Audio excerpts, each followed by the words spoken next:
Welcome to Oulton Park for part 2 of our Ginetta adventure here in the northwest. This is the Ginetta G40 Cup, incorporating the GRDC as well. And with those two grids combined, we have quite a lot of these Ginetta G40s to squeeze onto the Oulton Park grid. We've got nearly 30 competitors racing with us here this weekend, and they've already produced two really entertaining races on the Saturday. This is their third and final race of the weekend, and already we've had some drama for our double race winner. Tom Golding was due to start on pole position here alongside Giles Dawson. However, there on the left-hand side of your screen is Tom Golding, not on pole position, but parked right in front of my commentary box at the end of the pit lane. For some reason, and I know not what that was, the car, as it came out of the assembly area right in front of me, simply stopped. And the engine was still running, and he was revving it, and he was sat there looking at the marshals and not getting into the queue. So there must be some sort of a problem for Tom Golding, which is a real shame because he had, as I said, won both of the races so far this weekend. The first of those races yesterday, he won from Giles Dawson in second by 5.4 seconds with Chris White in third position. But then the second race yesterday afternoon, he won over Giles Dawson again, but only by a tenth and a half. It was much closer, and Mike West got himself into third place in that one as well. So Tom Golding, whilst he has dominated in theory, hasn't won these races by a big margin. Let's go through the grid then. It's Tom Golding who should have been on pole, but Giles Dawson will now have the front row to himself. Mike West and Robin Grimwood will share the second row of the grid. Then on row number 3, it is Ignacio Zanon and Neil Wallace. And there goes Tom Golding, in fact, out of the pit lane, so he'll start at the back for this one. Mark Lee and Sean Fleming, a familiar name in the championship. He shares that fourth row with Mark. And then Paolo Scripo and Gary Wager round out the top 10 on this mammoth grid. On the 6th row of the grid, it's Owen Hizzy and Mark Sanson, and then just behind them, outside of the top dozen on row number 7, Chris White and Stephen Docker, who is the first of the GRDC drivers in the race.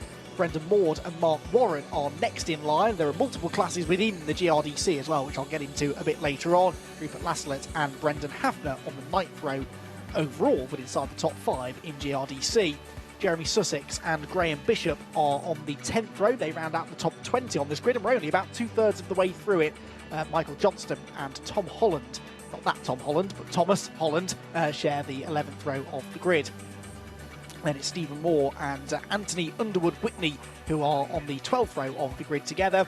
And then on row number 13, just behind them, Guillaume Lemur and Andrew Cohen-Ray. They're fond of double-barrel names in the Ginetta G40 Cup and GRDC, clearly. Just behind them, Joe Butterworth will round out the 27 starters. We were supposed to have John Wyatt and Rich Abraham at the back as well, but I'm not sure they'll be out there. They had quite a sizable shunt yesterday up at the top of Clay Hill, the part of the circuit actually they're heading to now. That tyre barrier just on the at the top of the hill on the right-hand side is where those two cars ended up at speed, and they fortunately were not able to complete the race. So it looks as though the damage was too substantial, even though the team had all of last night to get it fixed. It doesn't look as though they were able to do so. So we are down to just the 27 Ginetta G40s as they make their way around the track now, ready for the start of the race. So the Ginetta G40 Cup, as I said, incorporating the Ginetta Racing Drivers Club as well. And they both use the Ginetta G40 car, and the difference really between these cars and the GT5 cars we saw earlier on is the tyres. The GT5s running on slick tyres, and that gives them a lot more grip, but it makes them a little bit edgier to drive, a little bit harder to drive, and that is why this is kind of the step below that in a way, in that these cars, as I said, the Ginetta have this racing ladder that they like people to follow, and that people indeed like to follow themselves. It's a great way of going motor racing, whether you're young or old, because you've got the Ginetta Junior Championship for those really young drivers between the ages of 14 and 17, but then things like the GRDC for maybe people who are a little bit later into their life wanting to go racing as well. Either way though, they all provide this really good slipstreaming racing, and Oulton Park, although it's not known for producing slipstreaming racing, that toe does keep the whole field close together, That means that we get these big battle packs together on track in very, very close proximity to each other. So the red lights then are going on. We're about to go racing here at Oulton Park for the final time in the Ginetta G40 Cup. Away they go. And then the GRDC cars on a 15-second delay will get racing as well. A good start made at the front of the field by Giles Dawson, but coming around the outside, or trying to at least, was Robin Grimwood. He won't take second place away. Sorry, he won't take the lead away. He will slot into second as they go round Old Hall Corner. Grid order then at the front. Tom Golding we need to keep an eye out for, though, coming from the back of the grid. Now the GRDC cars get away, and it looks as though, yeah, Stephen Docker has fended off Brendan Maude in second position. So clean starts then for both grids of cars. Down the Lakeside Straight they go. 95 ahead of 15. Dawson ahead of Grimwood, actually. So West, Mike West, who started third, which essentially was second with the demise of Tom Golding, has lost the position there at the start. And then this battle going on just behind them. Number 99 coming through. That is Mark Lee in the SVG Motorsport car. Man from West Yorkshire having to get his elbows out as they go into the Shell hairpin. Over the curbs then, and they're not shy about using that curb on the left-hand. A bit of a lock-up there for one of the Want to Race cars coming through. They've got a number of cars racing here, that team. Number 74 is Owen Hizzy, another SVG Motorsport car. But getting away in front, you'd have to say, is Giles Dawson, the only man really that's been able to live with the pace of Tom Golding so far this weekend, and he's making good his escape at the head of the field. The GRDC cars come through the Britain's chicane. Number 71 there making its way through. That's Andrew Cohen-Ray, another one of the WTR cars, the Want to Race team, who do a lot of work in getting novice drivers into the championship, both in the G40 class and the GRDC. Car 19, oh dear. Tom Golding has been given a 10-second penalty for a jump start. He was at the back of the grid anyway, and I think he was hoping no one was watching that far back, but car number 19, if we get a shot of him, we'll show you, somewhat towards the back of the field anyway, but he's going to be even further back once you apply the 10-second penalty. He won yesterday's race by 5 seconds, but that was from pole position. He's unlikely to be able to win this one by 10 seconds from the very back of the grid. Through they come then at the end of the opening lap, and it is the number 95 car of Giles Dawson that has a 1.3 second lead. There is Tom Golding going up the inside. So Tom Golding was 9th across the start-finish line. Just completing a move there on the number 33 of Neil Wallace. So Tom Golding has worked his way inside the top 10, but wherever he finishes, you'll need to add 10 seconds onto the time, essentially, to find his actual finishing position. A Wasp livery car there comes down towards us down the Lakeside Straight. Just behind him, the man that he's just overtaken is number 33, Neil Wallace. And he has Sean Fleming applying the pressure. Now let's see if we can spot Tom Golding. I did see on the initial start he jumped...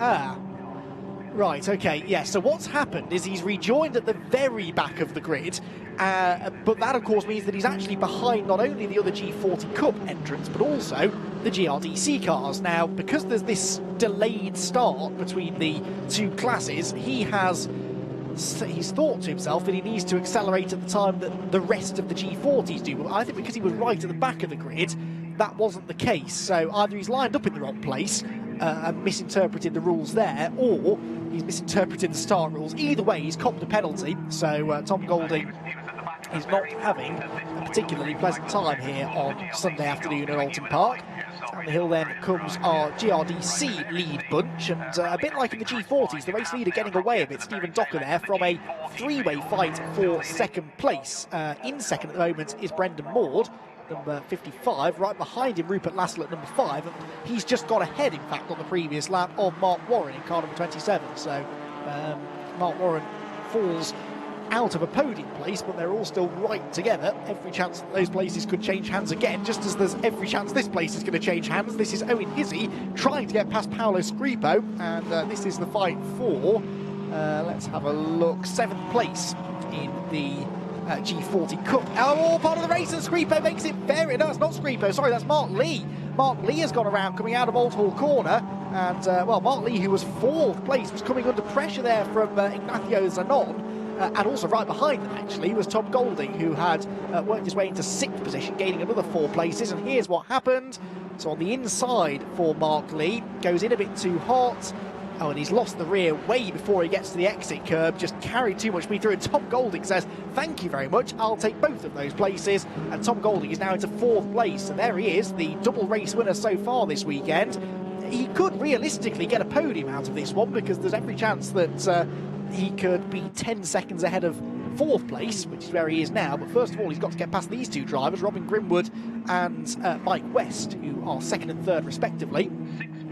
And Tom Golding, unsurprisingly, with the fastest lap in a 158.6, is about 7/10 of a second quicker than anyone else has done so far, and it's about 2 seconds quicker than the car in front of him.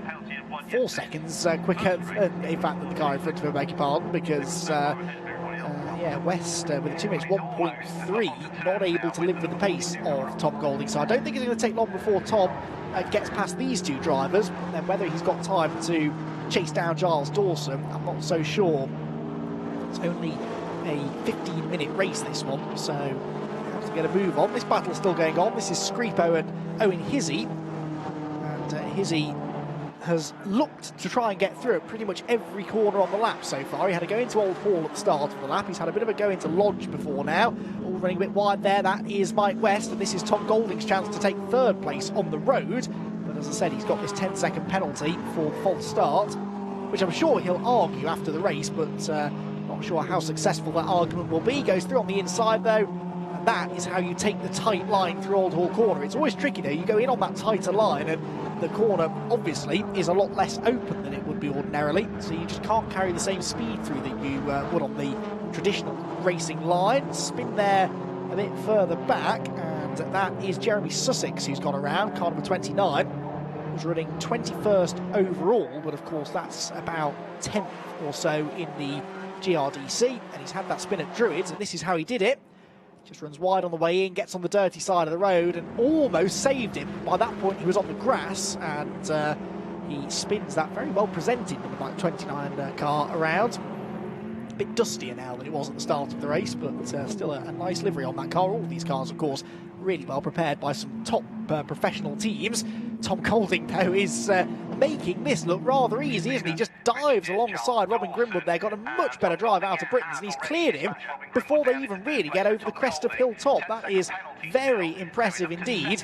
So he's into 2nd place now, and if we add that 10 seconds on, that will drop him down to about 8th or 9th. So already he's on for a top 10 position, and we've still got half the race to go. 7.5 minutes left in this 15-minute encounter.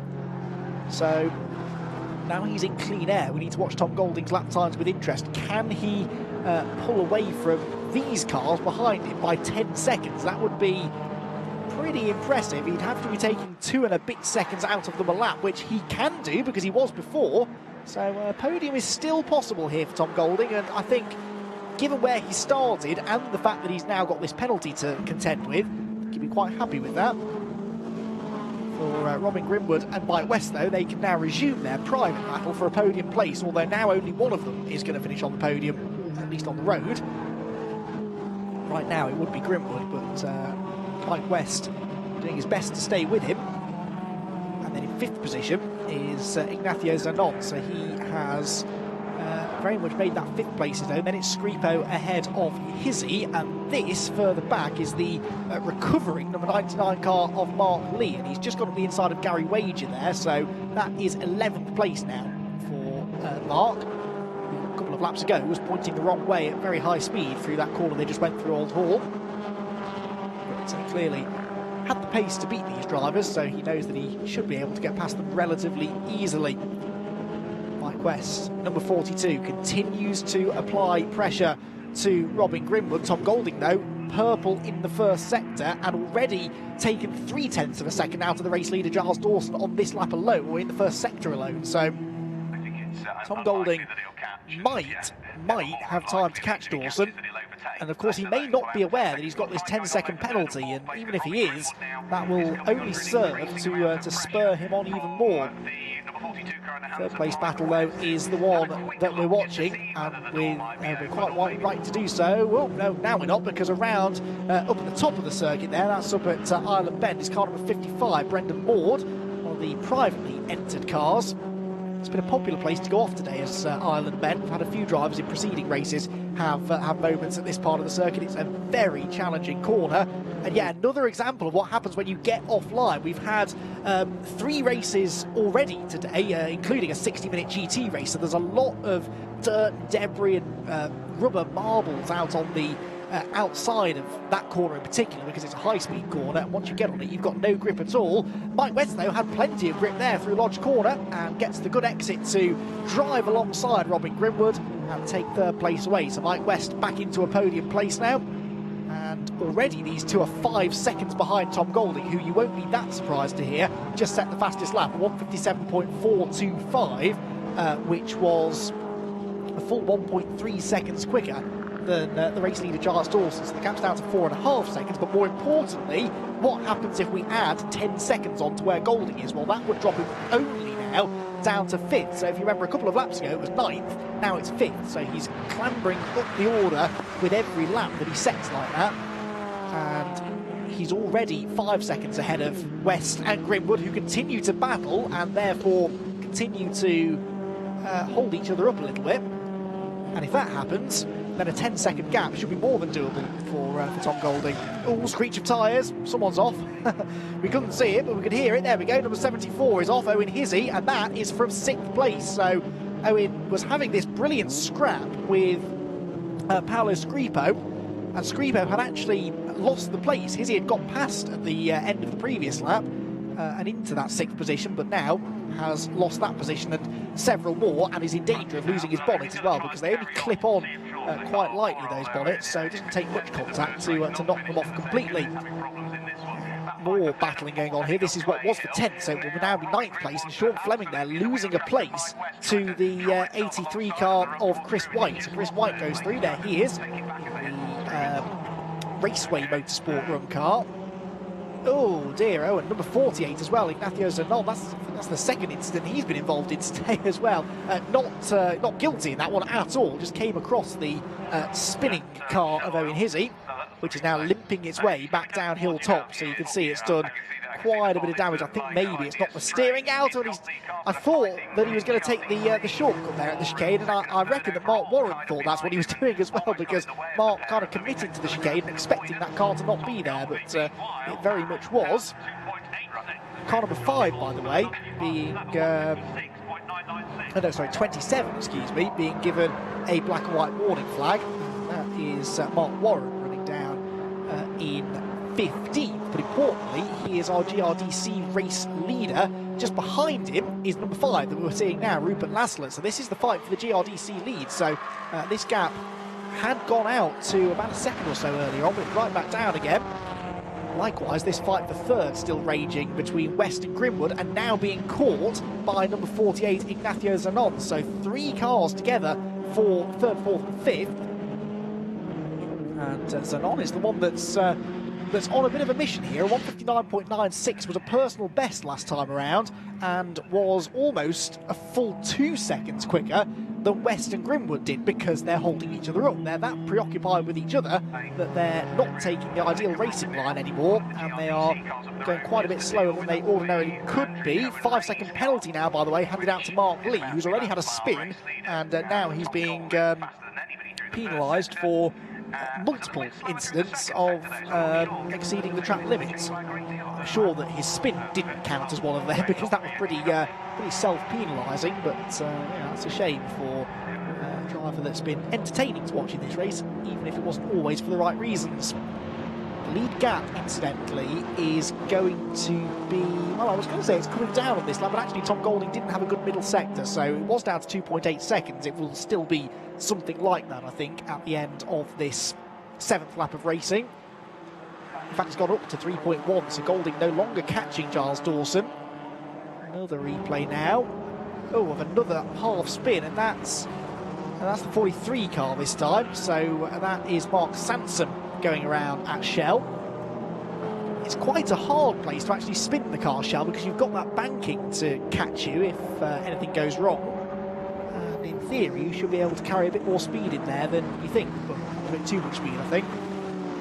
Giles Dawson then comes through, and Giles Dawson leading the way. We haven't seen much of him, but the Assetto Motorsport squad, one of the top teams in Ginetta racing these days, especially with the G40 model that we're using here, of course, in the G40 Cup.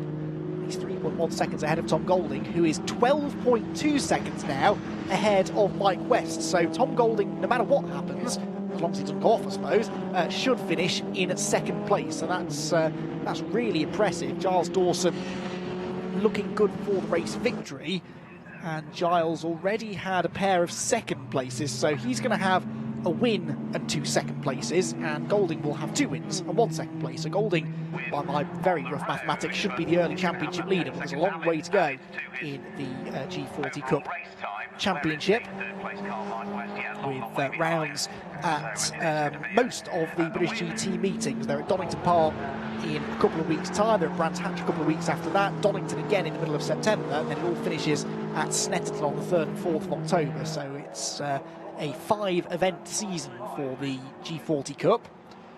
So it may well be that when we get to Snetterton in October, it's these 2 drivers that we're talking about as championship protagonists. They're certainly going to be very close at the top of the points at the end of this race, which finishes now. Yes, they thought about putting the checkered flag out, and then eventually they did. So Giles Dawson takes the race victory. Tom Golding second, even with a 10-second penalty, though.